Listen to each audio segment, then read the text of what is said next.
Hey guys, MVC here for the Scampro Gaming tab for another video review. This time it's the ASUS Republic of Gamers Sica, an ambidextrous gaming mouse with outside buttons and therefore definitely geared toward the very specific individual, but is therefore suited for both left and right-handed usage. And not everyone requires the use of a side button. I, however, do. I actually use it for the most useless thing ever, which is weapon switching to melee. I don't even use it for push to talk or any macros like that, but if you're an MMO player or maybe I don't know what else you would need the buttons for, then maybe steer clear. But I know there's definitely a market out there for this kind of product, and particularly at the price point as well. It features the Pixar 3310 optical sensor, so it should be very high performing. And if the Gladius is anything to go by that we reviewed earlier with the 3988 sensor, this essentially is lighter, smaller, and yeah, could satisfy hell of a lot of people. So stick with it. We've also been sent the Whetstone mousepad to check out. It seems to me like a cloth and plastic hybrid, one of the fastest pads I've ever had the pleasure of using. It's back in the box now because I'm recording this intro afterwards, but we're going to look into this as well and I'll give my thoughts on it, albeit not a full review because it's a mouse pad. So yeah, enjoy the video guys. Overview, I look at software, I look at the sensor implementation in terms of acceleration, there shouldn't be any, look at the mouse button implementation, and then thoughts on day-to-day usage and gameplay. So enjoy the video, stick with it, and we'll catch you at the end for final thoughts. The ASUS Republic of Gamers Sica is a ambidextrous shaped mouse without side buttons and therefore definitely geared toward the certain type of gamer. It comes in at a length of 115mm, a width of 62mm and a height of 39mm, weighing in at 117 grams with the rubber cable that ends in a gold USB connection.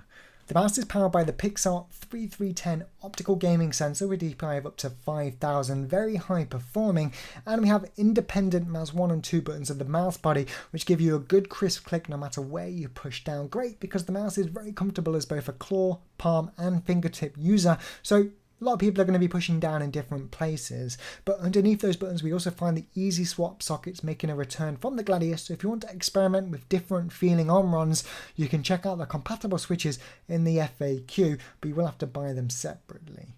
Now underneath the mouse we find Teflon feet, and the coating of the mouse is a special steel grey coating designed to minimize sweat and stickiness with, as always, the typical ASUS ROG intricate Mayan stenciled markings on the side, also found on the Whetstone pad that we've got here too, which might I add is extremely fast, if not one of the fastest mouse pads on the market, and to be honest is actually quite impressive, but albeit on the small side. So before we jump into the juicy performance and my thoughts on gameplay with the Sica, let me first show you the software bundled with the mouse and what you're getting for your money in terms of customization. Although I say bundled, you will have to visit the ASUS website to download it, but I'd recommend you do that anyway, just so you're up to date from the get-go, and then periodically just check for updates to make sure you get any firmware drops. That way you don't run into any issues that may have already been ironed out or will be ironed out in future if they happen to crop up. But we're running 1.03 on the firmware. We did have to upgrade this when we installed software version 1.25. I believe the retail on launch software was 1.2. But we can also choose our language, launch at startup, Windows startup that is, and visit the ROG website, Facebook and FAQ if we need it. But on the left hand side here we've got our different profiles. The software itself looks very familiar to the Gladius setup actually, albeit with less buttons on the mouse and a few less features as well, as it does feature a slightly different sensor. But we've got our profiles on PC. We can create as many as we want. I only want one obviously, as I don't really need to create any more, although saying that, maybe I do, which we'll get into in a minute. And obviously you can drag one to the mouse if you want to, which we'll do now. You're going to want to do that whenever you make changes because they are independent of each other. So if I was to click this, I'd edit this one. If I click this, I edit this one. But it can be great if you travel to an event at a tournament. Sometimes they don't allow you to install your software onto the PCs. So being able to take your tournament settings on the mouse with you makes it a tournament grade mouse in that effect. Really, you're going to have no issues with this at events. On top of that, if you use multiple PCs as well, sometimes you just can't be bothered to install software in other devices. This gets you covered there too. But in reference to maybe having to create multiple profiles here, there is no DPI switch on the mouse or profile switch for that matter. So you will every single time have to come into the software to change your DPI, which goes all the way up to 5,000 in increments of 50, all of which are native and responsive. But because there is no button here, you will have to come into the software to change it, and adjusting this slider or typing your DPI can be very frustrating. So actually you might want to create different profiles just so you can switch to it whenever you want to. But I would have liked to have seen a button on top of the mouse in that respect. But going back to buttons just quickly, on here you can reassign everything on the mouse function, window shortcut, multimedia, macro, which we'll get to, and keyboard function. If we click window shortcut, you got a drop down, and keyboard function, we just hit a button on our keyboard. But because of the lack of buttons on this mouse, I feel like they've just added this for the sake of adding it. You're not really going to be using it. Moving back to performance, here we've got acceleration and deceleration. Ignore deceleration, but the fact we have the 3310 optical sensor would assume there is no inherent acceleration present. We'll demonstrate that in a minute and test for it. So if you want to add your preferred amount of acceleration, you're going to be able to do it up here, which is great, all the way up to 2 times the amount.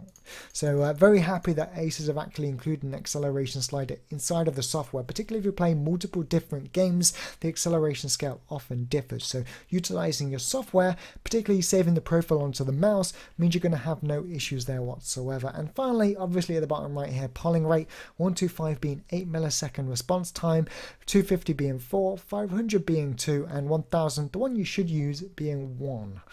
And our final tab here, lighting, breathing, steady, and an option to turn off the light if you want. Bright is extremely bright. I actually run it on dim. I was messing around earlier on.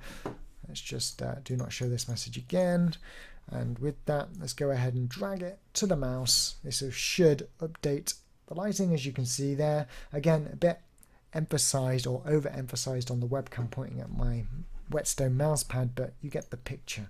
And to be honest, if you're only going to utilize one profile, you might as well just edit the one on the mouse. But again, given the fact there is no dedicated DPI or profile button, again, I'm very disappointed in that. Maybe it was a weight decision, then you will have to come back in every time. But aside from that, for a 3-button mouse, it has everything you could want. And again, not a lot of people put an acceleration slider into their software. I think this could be even developed further to add more intricate acceleration sort of settings. But for what it's worth, great, particularly at the price point. No complaints. So yeah, let's jump into some mass acceleration tests. So our first port of call to testing the ASUS ROG Sica mouse is to demonstrate a lack of mouse acceleration inherent to the 3310 optical sensor inside. Now this sensor is featured in a lot of top gaming mice on the market. The first time we've seen ASUS put it into an ROG branded mouse. The Gladius featured the 3988, but this one specifically has been featured in the Monix Avian Neo 7000 and most recently reviewed on the channel, the SteelSeries Rival White. It's highly regarded amongst the gaming community, but a lack of mouse acceleration will mean that if you move your mouse from point A to B on the mousepad, it doesn't matter how slow or how fast you reach your destination on the pad, you'll always travel the same amount in game. And when I say destination on the pad, what I'm referring to there is your flick shots, because you might do it instinctively, but if you flick your mouse X amount of distance on the pad, you're intending for it to go X amount of distance in game. And if you can train up that muscle memory, that's great. But on top of that, there's no inherent positive or negative acceleration to the sensor. It means you can go and add your preferred amount afterwards, because acceleration is not a bad thing, it just needs to be able to be controlled. So hopefully the implementation here is great, but what I want to point out is that this mousepad is extremely thin. So with that said, I'm going to have to put a mousepad underneath this, so when I travel to the end of it, we actually stop tracking, which we do, but if I come to the end and push down just a tad, we actually hit the mousepad and it tracks there. But before we get to that, this mousepad is extremely loud, so if you're a streamer or a broadcaster or a commentator, you might want to steer clear of the Whetstone, but it's extremely quick, it's not sensitive on my wrist, and probably one of the fastest mousepads I've ever used, albeit on the smaller side. But give me a second while we get a pad underneath this. Okay, so we've got a plain black thick mousepad underneath the ASUS ROG Whetstone pad. Essentially, we're going to align ourselves up with a point on the wall at the edge of the Whetstone pad and move it from the left to the right until it stops tracking, which is about at this point right here. We're going to reset and this time do it very quick, and hopefully if there's no acceleration we won't end up too far and we won't end up too slow, but we'll end up about in the same place, taking into account some small degree of human error. So again, about in the same place, a little bit further, but I think I actually went down on my mousepad. We're going to do it one more time. And again, about in the same place. Again, extremely loud mousepad. But what we can essentially assume there is that there's no acceleration present. Great implementation in that respect. And with that said, let's go ahead and just jump into a quick mouse button debounce test. So my final test before jumping into thoughts on gameplay performance with the ROG Sica is to have a look at the implementation of the mouse buttons, because very specifically I have noticed an issue when it comes to variable jumps in Shoot Mania and utilising the technique called mini jumping, which essentially is to rapidly tap the mouse 2 button to do lots and lots and lots and lots of mini jumps. Now we also want to kind of demonstrate that you can still full height rocket jump with this mouse in Quake Live. There are no issues with mouse button debounce times, and a higher debounce time would usually suggest, and there are mice that have this issue, that if you press mouse 1 to fire and mouse 2 to jump, and then both together to do a full height rocket jump in Quake Live, you're going to jump slightly after you shoot, or shoot slightly after you jump, so you won't get the full height because one is registered slightly later. In Quake Live, I'll be happy to report that there is no issues with that whatsoever. Running around on campgrounds and pretty much any map, full height rocket jumps from the red armor to bridge, on Blood Run from the lower yellow armor up to shotgun, no problems whatsoever. It's a great implementation, and using the mouse, normally, it's fine. In any game, you're not going to notice a problem. But what I did find is that if I take my Death Rider Chroma for a moment, now the way I mini jump on this and demonstrate it in other reviews is to hold it on one hand and spam the button. As you can see, lots and lots of mini jumps. And even when I'm using one hand, what I'll do is I'll lift my hand up, spam it, and then click. Because clicking normally is very unreliable. Sometimes I'm a little bit too slow doing it this way. So it's better to slam the button and then sprint.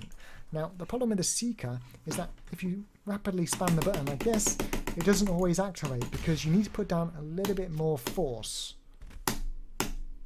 for it to actually activate. And you can see when it activates, it's a pretty small jump, but because I can't just tap it like this, and when I've got it in one hand, I can't just do that, I don't get the jump that I want. But using it normally, I get all the jumps off, but again, it's just not as low as I'd like. So I do feel like there's a bit of a flaw, whether it's due to the switch inside and whether swapping it out to a different on one would correct it or not, I'm not sure. Whether it's due to the release time that could otherwise be fixed in firmware, again, I'm not sure. But that's not to say that the mouse buttons don't feel tactile and responsive. They definitely do. It's just it requires that little bit more thought or effort to actually push down the button and not just tap it. Now, 9 times out of 10, well, that was a small jump, which makes me wonder whether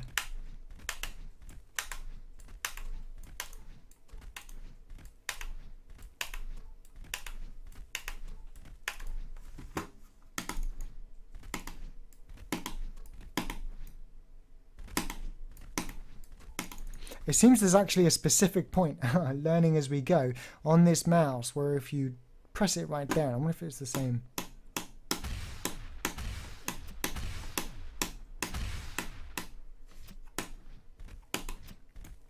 At least I found it on the right mouse button where you can actually mini jump, funnily enough.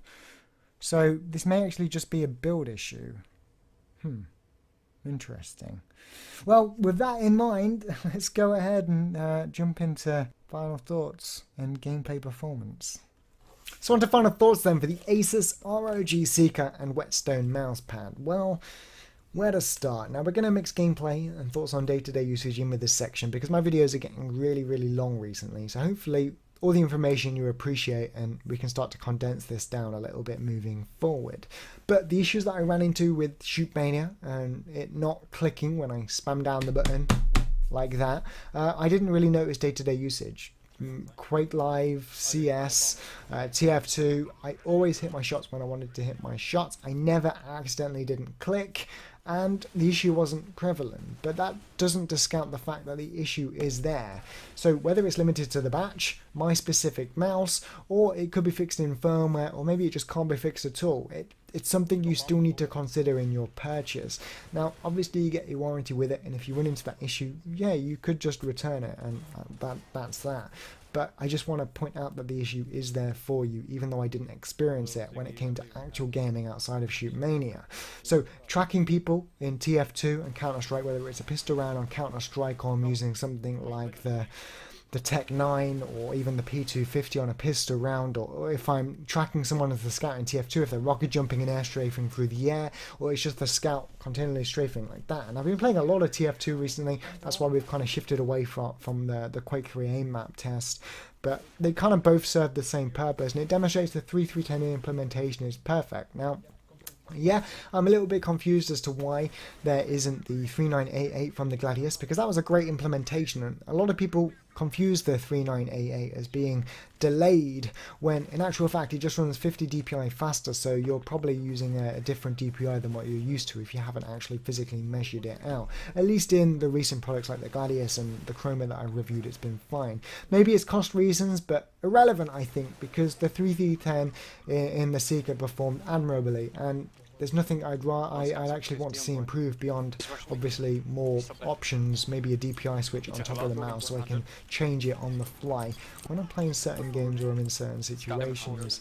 But in terms of the buttons, hitting people as they crossed out from doors on Dust 2, perfectly fine. Hitting those one taps again, easy. I didn't encounter any issues. So generally speaking, it is a great product. It's just the mouse buttons, whilst not a deal breaker, in every case could potentially be. And that's the reason why I find it very difficult to actually recommend to you, because it's not perfect. So I'm not going to recommend it, but I'm not going to not recommend it, because for a lot of you out there it might be okay. So I'm going to just stay neutral, very close to being perfect is the Sica, assuming you don't need side buttons anyway. It's just, I don't know. I want to think it's limited to my product, but yeah, just make sure you keep your warranty information if you do pick it up, just in case. Now, in terms of the Sica mousepad, the Whetstone mousepad rather, I just wish it was bigger, because actually I think it's fantastic. I have no complaints, one of the fastest pads I've ever used, and yet I still get a lot of control over it because it has almost the properties of a cloth pad on your wrist. You can feel a slight texture, it's soft and yet super fast like a plastic pad. If it was bigger I'd consider using it, but because of my lower sensitivity, even though it looks like I'm not moving my mouse a whole lot on my pad a lot of the time, sometimes I flick further and I'd like a bit more space. I don't want to have to think about the mousepad size. But again, that's going to be very dependent to you. If you want something a little bit smaller and you're looking at plastic pads, I highly suggest you consider the Whetstone as an option. A great mousepad, definitely. So yeah, I've been MVC here for the ScanPro Gaming tab. It's definitely a cheap and great gaming mouse if you can get on with it and the buttons don't cause you an issue, so don't entirely discount it, but just bear it in mind. I've been MVC. Enjoy, hope you've enjoyed it, and we'll catch you next time here on the ScanPro Gaming tab.